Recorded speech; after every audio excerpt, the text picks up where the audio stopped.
ఇస్తున్నారు, చాలా సంతోషం. Welcome to Armoor. Thank you sir, thank you so much. So ఎలా నడుస్తుంది మీ ప్రచారం అంతా? మీరు జిల్లా అధ్యక్షులుగా ఉన్నారు, నిజామాబాద్ జిల్లా. ఎన్ని మీరు గెలవబోతున్నారు? బీఆర్ఎస్ పార్టీ నిజామాబాద్ జిల్లాలో మళ్ళీ పూర్వ వైభవం వస్తుంది. ఎందుకంటే 2001లో తెలంగాణ తొలి ముఖ్యమంత్రి కేసీఆర్ గారు వారు మొట్టమొదటిగా సపోర్ట్ చేసిన జిల్లా నిజామాబాద్. ఆ రోజు మాకు అధికారంలో ఫస్ట్ అధికారం వచ్చింది నిజామాబాద్ జడ్పీ చైర్మన్. మళ్ళీ అదే ఊపు వస్తుంది. మొన్న బోధనలో మీటింగ్ చేశాం, అక్కడ గులాబీ జెండా ఎగరేస్తున్నాం. నిజామాబాద్ అర్బన్లో కూడా మేమే కీలకం అవుతాం.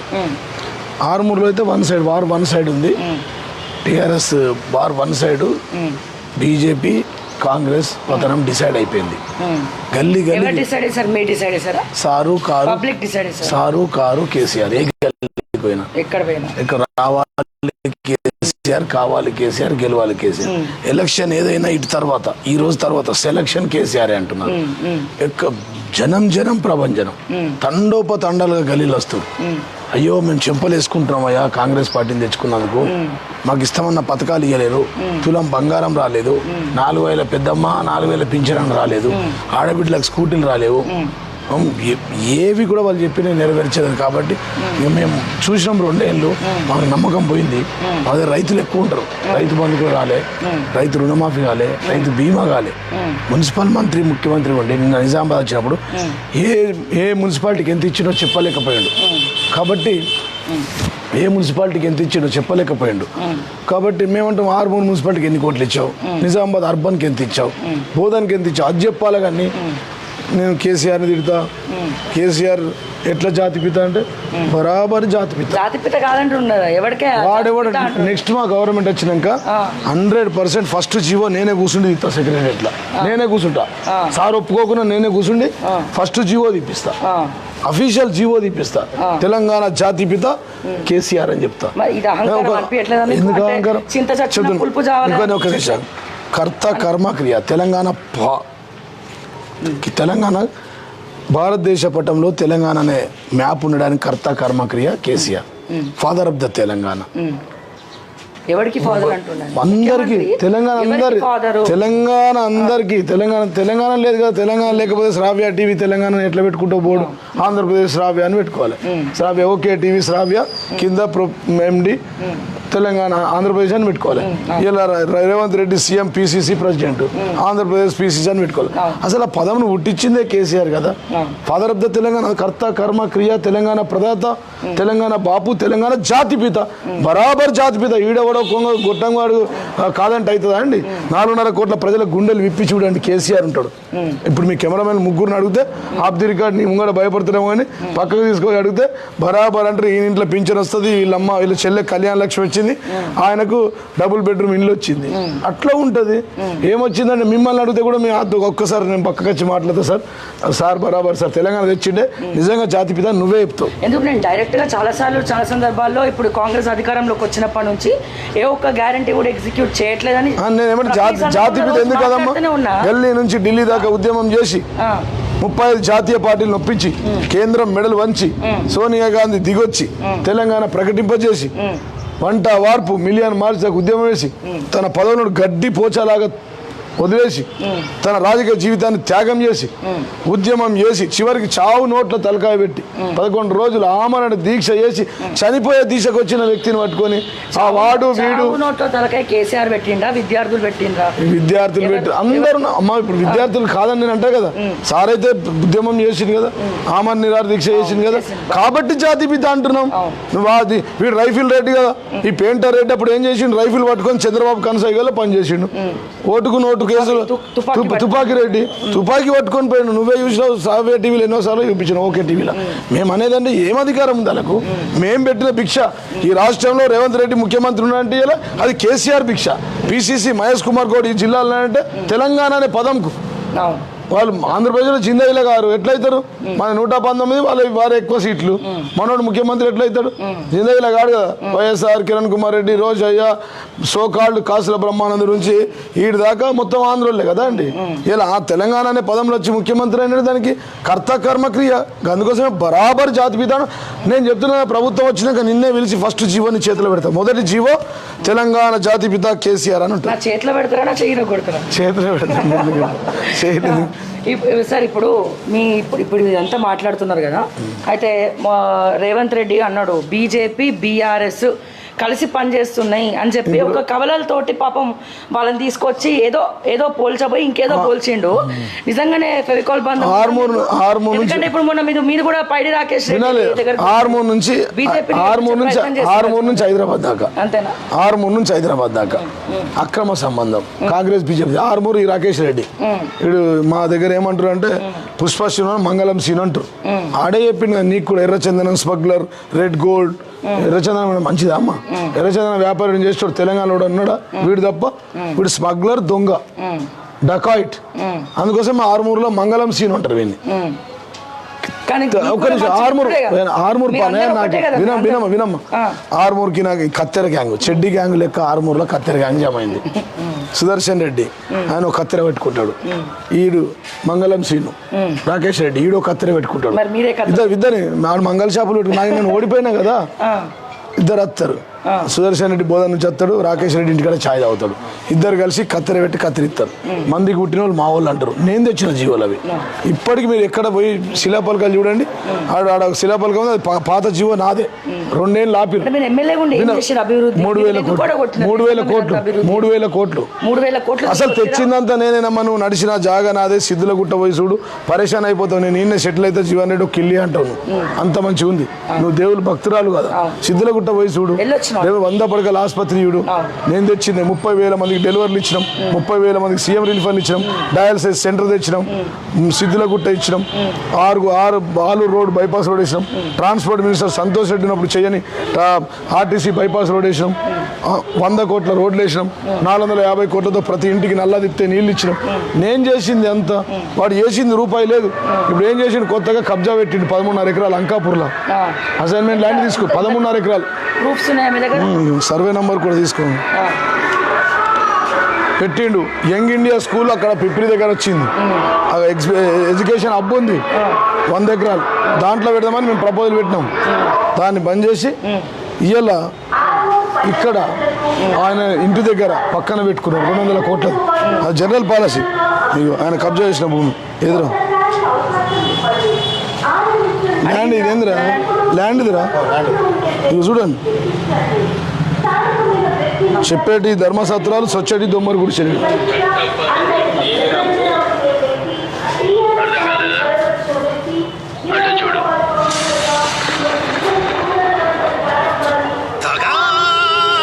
పదమూడున్నర ఎకరాలు సర్వే నెంబర్ తసా ఉంది.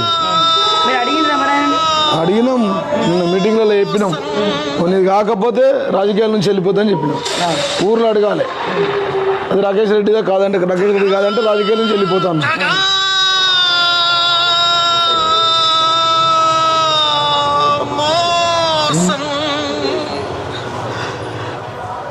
అంకాపూర్ సొసైటీ కబ్జా చేసిండు. సొసైటీని కొంటాడు కూడా, కొన్నాడు. సొసైటీని కొన్నాడమ్మా. ఇప్పుడు గవర్నమెంట్ సొసైటీ నమ్ముతాడా? గవర్నమెంట్ సొసైటీ, గవర్నమెంట్ దీనిలో ₹1 బిల్డింగ్లో వచ్చింది. దీన్ని అమ్మగలుగుతాం. 1,00,000 రూపాయలు ఉంటే అది ఎప్పటికి అమ్మితే కలెక్టర్ సీజ్ చేస్తాడు. పవర్ లేదు. అట్లా ఇవాళ భూములు కబ్జా అడుగు బరాబర్. ఇప్పుడు పోయి అడుగు. వాస్తవం కాకపోతే రాజకీయాల నుంచి వెళ్ళిపోతా అంటున్నావు. అంకాపూర్ వీడీసీ నుంచి సొసైటీ కొన్నది వాస్తవం కాదా? సొసైటీ ఎట్లా కొంటావు నువ్వు? 13 ఎకరాలు ఎట్లా కబ్జా చేస్తావు? 13 ఎకరాల పక్కకే యంగ్ ఇండియా స్కూల్ తీసుకొచ్చింది. ఇప్పుడు ఆ యంగ్ ఇండియా స్కూల్తో ఏమవుతుందంటే అక్కడ ఎడ్యుకేషన్ హబ్ ఉంది 100 ఎకరాలు. ఈయన పక్కన భూమి పక్కన ఎత్తి అంత కమర్షియల్ అయిపోతుంది. ఒక 500 కోట్ల ఆస్తి అవుతుంది అని చెప్పి టార్గెట్ చేసి, ఇది మన కథ. ఆడ ఎర్రచందనం దందా. ప్రజల సేవ కోసం రాలే ఆయన, ప్రజాసేవ కోసం రాలేడు ఆయన. అర్థమైంది కదా మీకు? ప్రజాసేవ కోసం రాలే ఆయన, ప్రజల సొమ్మును దోచుకోవడానికి వచ్చింది. అది మన చరిత్ర. గతంలో ఇదే జీవన్ రెడ్డి గారు ఎప్పుడు మీరు దోచుకోలేదా? ప్రతి ఒక్కరు ఎమ్మెల్యే అయితే దోచుకోవచ్చు. వినండి, దోచుకున్నది ఎమ్మెల్యేకి ముందు ఒక మాట, ఎమ్మెల్యే చెప్పండి. నేను దోచుకున్నా అంటే ఓకే టీవీకి రాసి ఇచ్చేస్తా. బాండ్ పేపర్ తెచ్చుకో, అంతే అంతే. నా ఒక్కటి రెడీగా పెట్టుకోమాట. ఇప్పుడే తెచ్చుకో, నిరూపిస్తే ఇప్పుడే తెచ్చుకో. ఇప్పుడే బాండ్ పేపర్ తెచ్చుకో. రాకేష్ రెడ్డి అని కూడా తెచ్చుకో. పక్కకు ఎమ్మెల్యే కదా బలంకు రాసిస్తావు. ఎంటీ పేపర్, బాండ్ పేపర్ ఉందా మీ దగ్గర? ఏం పేరు నీది? పవన్. తీసుకురా ఒకటి, ఇక్కడ కొనుకరా. ఎంటీ పేపర్ సంతకం పెడతా, మీద రాస్తాం టర్మ్స్ అండ్ కండిషన్. ఒక్క జాగా, ఒక్క గజం, ఒక 5 పైసలు. నా మాలైన్ మల్టీప్లెక్స్ కూడా 2013లో నేను తీసుకున్నది. నా మాల్ అండ్ మల్టీప్లెక్స్ గతంలో మీరు ఛాయ్ చర్చ అయింది కదా, అది 2013లో కిరణ్ కుమార్ రెడ్డి గవర్నమెంట్ అప్పుడు తీసుకున్నది, అది నాది కాదు అప్పుడు. తర్వాత వాళ్ళు బాధలలో ఉంటే ఇరుక్కొని పోయి ఉంటే మా మామ వాళ్ళు ఎవరో ఇన్వాల్వ్ అయి ఉంటే దాన్ని తీసుకొని నేనే పెట్టి ప్రజలకు సినిమా చూస్తున్నప్పుడు నాకు రూపాయి లాభం లేదు దాంట్లో. ఎక్కడ సీజ్ అంత మరి ఎందుకు సీజ్ అయింది? మరి సిపి సజ్జనార్ గారు సీజ్ చేసింది కదా, మరి మళ్ళీ ఏమైంది ఇప్పుడు? ఎందుకు తెలుసుకున్నది? న్యాయం లేకపోతే బంద్ అయిపోయి ఉండాలి కదా, ఆ రోజు నుంచి ఈ రోజు దాకా అప్పుడే బంద్ అయిపోయి ఉండాలి కదా. న్యాయం ధర్మం ఏం ఫైన్లు కడుతున్నాడు? బొంద ఫైన్లు కట్టినాం, ఏం కట్టినాం? నాకే GST పైసలు రావాలి ఆడి దగ్గర, అంతే కదా. ఇప్పుడు బీఆర్ఎస్ ఇప్పుడు ఇక్కడ మీ నిజామాబాద్లో ఎన్ని గెలవబోతుంది? 4 నమ్మకం ఉందా? 100%. అంటే ఎక్కడైనా అధికార పార్టీ 100% శ్రావ్య పబ్లిక్ అధికార పార్టీకే కొమ్ము కాస్తారు. అదే కదా, మొన్న ఇప్పుడు మేమున్నాము, మేము ప్రభుత్వంలో ఉన్నాం, అప్పుడు సర్పంచులు మేము 95% గెలిచినాం. ఇప్పుడు వాళ్ళు ప్రభుత్వంలో ఉన్నారు, 60% గెలిచిన, మేము 40% గెలిచినాం. వాళ్ళు మేము ప్రభుత్వం 5%. ఈడ 87 సర్పంచులకు 87 సర్పంచులు నేనే. పాపం లాస్ట్ టైం మీ చైర్మన్ ఎవరు అవిశ్వాస తీర్మానం పెట్టలేదు, నేను పెట్టలేదు, వాళ్ళు కొట్లాడుకొని పోయిండ్రు, కాంగ్రెస్ లోకి వెళ్ళిపోయారు అందరూ. అంత కొత్త రక్తం తయారు చేస్తున్నా, పాత రక్తం అంతా తీసేసి కొత్త రక్తాన్ని సో మీరు కూడా ఇప్పుడు కొత్త జీవన్ రెడ్డి అయిపోయినారు మొత్తం. ఇప్పుడు వారు 1 సైడ్ పోయి తిరుగు 25 గెలుస్తున్నాం చూడు కదా, రేపే కదా ఎల్లుండి రిజల్ట్. 100% ఏమిచ్చారు హామీలు మీరు ఇప్పుడు? ఏమి మేము చేసిన అభివృద్ధి చెప్పుకున్నాం, ఇందాక నీకు చెప్పిన అభివృద్ధి చెప్పారు. ఒకవేళ గెలిచిన తర్వాత ఏం చేయరా? గెలిచిన తర్వాత మేనిఫెస్టో ఉంటుంది, చేస్తాం కదా. ఏం మిగిలి ఉంటాయి కదా చేయడానికి, అన్ని చేసేసినారు. 99% చేసినాం, 1% ఉంది. సో ఫైనల్ గా మీరు అంటే ఏ టాపిక్ అయినా మీరు కాంట్రవర్సీకి వస్తారు. అసలు మీ ధైర్యం ఏంది? సజ్జనాన్ని పట్టుకొని అంత మాట అనేసారు మీరు మొన్న. సజ్జన is not a prime minister, is president, not a president of India. Maybe ఎంతమంది ఉంటారు ఐపీఎస్లు? ఎంతమంది ఐపీఎస్? 1,00,000 మంది ఐపీఎస్లు ఉంటారు ఇండియాలో. 1,00,000 మందిలో ఈడో తొక్కగాడు. వ్యక్తిగత కక్ష. మాకు I don't care A pin. Sajjanar లాంటి వాళ్ళు 1,00,000 మంది ఉన్నారు మా ఐపీఎస్ లో. మేము ట్యాక్స్ కట్టి, మేము GST కట్టి, ప్రజల సొమ్ముతో బతుకుతున్నారు చేసి 1,000 కోట్ల సొమ్ము దోసుకున్నాడు ఆర్టీసీ చైర్మన్ అప్పుడు, ఎండీగా ఉన్నప్పుడు.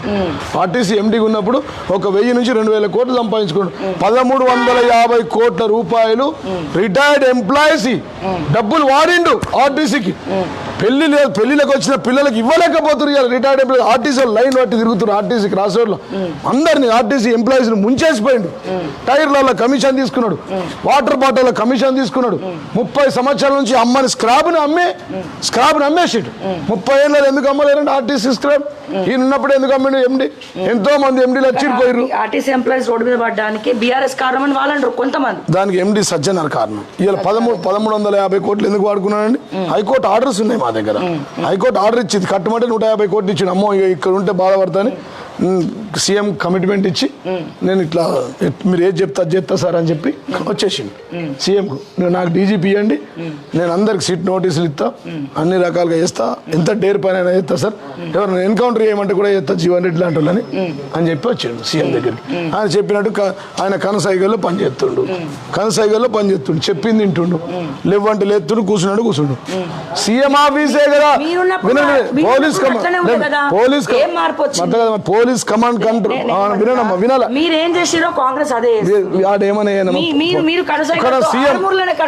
CM CP officer కూర్చుంటాడా? ఒక సీఎం అడ్డా ఏందని ఇలా పోలీస్ కమాండ్ కంట్రోల్. ఆయన సీఎం చెప్పరాశా డీజీపీ ఆఫీస్ కు సంవత్సరం 5 ఏళ్ళు ఒక్కసారి కూడా ఓడు KCR. DGP should come before the CM, CP come to before the CM. 5 మంది సిపిలు 6 మంది సిపిలు ఉంటారు, దగ్గర 50 మంది నుంచి 100 మంది ఐపీఎస్లు ఉంటారు. వాళ్ళు వచ్చి ఈయన దగ్గర కూర్చోవాలి, ఈయన ఆయన దగ్గర కూర్చుండు, కెమెరాలో చూసుడు ఏందమ్మా, ఏం సిట్ అమ్మా, ఏం ఫోన్ ట్యాపింగ్ అమ్మా. 1948 నుంచి ఇప్పటిదాకా ఫోన్ ట్యాపింగ్ ఉంటూనే ఉంటుంది. అది తీవ్రవాదులను, దేశ వ్యతిరేకతలను మేమెందుకు ఉంటాము? అసలు ఏముంటామో ఫోన్ ట్యాపింగ్. ఇంతమంది పేర్లు బయటకు వచ్చినాయి ప్రభుత్వం. జీవన్ రెడ్డి గారి పేరు మాత్రం రావట్లేదు. ఎత్తడేమో సజ్జనారు, అది కూడా అందులో కేసులు ఇరికిస్తారు కావచ్చు, తిడుతున్నా కదా ఇష్టం ఉన్నట్టు. అందులో కూడా నన్ను కూడా వేసేస్తాడేమో, మనకేమో. అంటే ఫోరెన్సిక్ ల్యాబ్ లో మీ ఫోన్ ట్యాపింగ్ ఫస్ట్ ఫ్లోర్ లో ఉన్నాయి. అట్లాగే ఈ రేవంత్ రెడ్డికి సంబంధించిన ఓటుకు నోటు కేసుకు సంబంధించిన పూర్తిగా ఫోరెన్సిక్ ల్యాబ్ ఫస్ట్ ఫ్లోరే ఎందుకు తగలబడింది? ఇప్పుడు మాకు పూర్తిగా ఉన్నాయి అంటున్నారు. మరి తగలబెట్టింది బీఆర్ఎస్ వల్ల కాంగ్రెస్? మాకైతే ఏమనిపిస్తుంది అంటే ఓటుకు నోటుకు సంబంధించిన కీలక ఆధారాలు ఉన్నాయి దాంట్లో. A1 A2 చంద్రబాబు గారు రేవంత్ రెడ్డి గారు ఇద్దరు ముఖ్యమంత్రులు ఉన్నారు కాబట్టి పైన బీజేపీలకు చెప్పి ఆధారం లేకుండా చేసుకొని, లేకపోతే చంద్రబాబు గారు రేవంత్ రెడ్డి గారు జైలుకు పోయేటట్లున్నారు. ఫైనల్ స్టేజ్ ఉంది. నౌ దేర్ ఆన్ బెయిల్ మీద ఉన్నారు కాబట్టి సజ్జనాకి ఇన్స్ట్రక్షన్ ఇస్తే సజ్జన దగ్గర ఉండి కాలబెట్టింది కావచ్చు. మాకేం తెలుసు, అంత డేర్ ఆఫీసర్ వేరే ఎవరు లేరు కదా. ఫోరెన్సిక్ కి సజ్జనార్కి ఏంటండి సార్? ఇప్పుడు ఆయన ఇప్పుడు చేస్తా ఉన్నాడు. ఇప్పుడు కేసీఆర్ కి నోటీసులు ఇవ్వన్నాడు. నోటీసులు ఇస్తే కేసీఆర్ ఇట్లా 600 మంది ఉంటారు. ఓళ్ళు లేకుండా 60 లక్షల సైన్యం ఉంది. ఎవరికి ఫోన్ చేసినా జీవాన్ని పోయి నోటీసులు తీసుకుంటాం. గోడ కతికిచ్చుడు ఏందండి అన్డెమోక్రాటిక్ గా? ఇంట్లో లేరా కేసీఆర్? ఇట్లా పనులు లేరా? వాచ్మెన్ లేరా? డ్రైవర్ లేరా? 60 లక్షల సైన్యం ఉంది. ఒక్క సిటీకి కొడితే 60 లక్షల మంది కూర్చుంటారు. ఆయన ఇంటికి అవమానపరిచే విధంగా నోటీసులు ఇచ్చాడు, తప్పు కదా? అట్లనే ఎత్తుండు చెప్రాజ్ పని. సిపి సజ్జనార్ రేవంత్ కనసాగల్లో పనిచేస్తుండు. ఆయన కనసగల్లో పనిచేస్తుండు. ఆయన ఏది చెప్తాడు, ఎన్కౌంటర్ చేస్తాడు, నోటీసులు అతికేస్తాడు. నాకు చంద్రబాబుది నాది ఇద్దరిది కేసు ఉందయా, ఓటుకు నోటు కేసు కీలక ఆధారాలు ఉన్నాయి, కాలబెట్టుకుంటే కాలబెట్టిండు. ఎన్కౌంటర్ చేయమంటే ఎన్కౌంటర్ చేస్తే గతంలో మీ బీఆర్ఎస్ హయాంలోనే ఎన్కౌంటర్ జరిగింది. అప్పుడు కూడా దిశాది సుప్రీంకోర్టు ఉందా? మాది మన చేతిలో చట్టం మన చేతిలో మనం తీసుకోనికి ఉండదు, మేము చేయనీకి ఉండదు. మేమేమంటారు ఇప్పుడు చేస్తుండు కదా కేసీఆర్ ఇంటికి నోటీసులు ఎట్లా అతికేస్తామా? తెలంగాణ ప్రదాత, తెలంగాణ కర్త కర్మక్రియ, Telangana father of the Telangana. ఈ తెలంగాణను భారతదేశ పటంలో ఉంచిన వ్యక్తి కేసీఆర్. అట్లాంటి వ్యక్తిని పట్టుకొని ఆయన ఇంటికి నోటీసులు పెట్టి ఆయన అవమానపరచుడు తప్పు కదా? అదే చెప్తాం. నోటీసు అది అంతకంటే ఎక్కువ అవమానం ఏది ఉండదు. వినాలి. అంతకంటే ఎక్కువ అవమానం ఏముండదు కేసీఆర్ కి. అది చివరి అవమానము. నా మాలకు నేను చెప్తా ఉన్నా కదా, అంతకంటే నేను చెప్తున్నా, మనసులో ఉన్న మాట చెప్తున్నా, అంతకంటే అవమానం కేసీఆర్కి ఏముండదు. అది లాస్ట్ స్టేజ్. చూస్తాం. ఒక్క సంవత్సరంన్నర శ్రావ్య మేము అధికారంలోకి వస్తాం. పింక్ బుక్ లో ఫస్ట్ నేమ్ సిపి సజ్జనార్ది ఉంది. 100% ఆర్మూర్లో సర్వే అయ్యమ్మను సర్వే అయ్యు. ఓకే టీవీ సర్వే చేసి నాకు చెప్పు, నా నియోజకవర్గం చేయి, నేను డబ్బులు ఇస్తాను. సర్వేకి రానున్న ప్రభుత్వం మీదే అంటారు. 100% మాది సర్కారే అంటారు. పింక్ బుక్ లో ఎక్కిన వాళ్ళందరూ ఎవ్వరు 100% టికెట్ ఇస్తారా ఫస్ట్? 100% దాంట్లో నీకు వినమ్మా, 100% ఆర్మూర్ ఎమ్మెల్యే రాసి పెట్టుకోను. డైరీ ఉంటే డైరీలో తెచ్చుకొని రాసుకొని నువ్వు రికార్డ్ స్పెషల్ చేయ. ఎమ్మెల్యే కాదు, ఇంకా ఎమ్మెల్యే కాదు, చెప్తా ఎమ్మెల్యే కాదు. మేము ఎవడెవరిని ఏం చేయాలో అది ఇన్ఛార్జ్ నేనే తీసుకుంటా.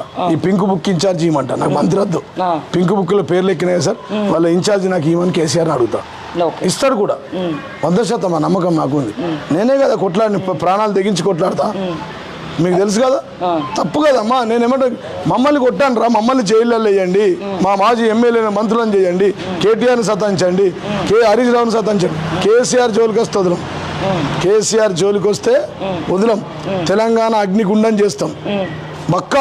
కేసీఆర్ ఆగుమన్నాడు, అహింసావాదం, గాంధీ సిద్ధాంతం వదలమని మీరు రేవంత్ కి, కాంగ్రెస్ గవర్నమెంట్ కి మీరు వార్నింగ్ ఎవరైనా కల్వకుంట్ల కవితకి ఎందుకు ఇవ్వట్లే? ఆమె ఇప్పుడు బయటికి ఎవరైనా ఆమె మాటి కేటీఆర్ గురించి వినాలమ్మా. కవిత గారు కావచ్చు, అది మీరు కావచ్చు, అది సిపి సజ్జనార్ కావచ్చు, సీఎం రేవంత్ రెడ్డి కావచ్చు, కేసీఆర్ మీద మాట్లాడటం ఎవరిని వదలం, ఎవరిని వదలం. ఎవరైనా ఎందుకండి అవన్నీ ఇంట్లో ఎవడైనా అంటే ఇంకా ఎవడైనా అంటే అందరిగా కేసీఆర్ ఒక్కోటి మీతో ఎవడన్నా జోలికి వచ్చినా, కేసీఆర్ ని ముట్టుకున్నా, కేసీఆర్ జోలికి వచ్చినా, కేసీఆర్ తిట్టినా వాటిదంతా అది 5,000 వినమ్మా, 500 kV సబ్ స్టేషన్. అది ఆయన ముట్టుకుంటే మాడి మషం అయిపోతుంది. ఆయన ఒక్క చిటికి వేసి ఆర్డర్ ఇస్తే తెలంగాణ అగ్నిగుండం చేస్తాం మేమే. జై తెలంగాణ. సో ఫైనల్ గా రానున్న గవర్నమెంట్ ఖచ్చితంగా బీఆర్ఎస్ దే. అట్లాగే ఆర్మూర్ కూడా ఎమ్మెల్యేగా గెలవబోతున్నారు జీవన్ రెడ్డి గారు. ఇప్పటికి నన్నే అంటారు, నాకు అప్ప చెప్పండి అంటున్నారు.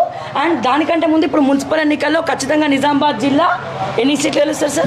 మొత్తం గెలుస్తాం. నిజామాబాద్ గెలుస్తాం, బోధన గెలుస్తాం, 4 మున్సిపాలిటీ గెలిస్తే చాలా మంచిదే. బట్ మున్సిపల్ ఎన్నికల తర్వాత మళ్ళీ మనం కూర్చుందాం ఒక ఇంటర్వ్యూ స్పెషల్. బెస్ట్ గంట సేపిస్తాం. గంట సేపిస్తారా? ఎస్. Anyways thanks.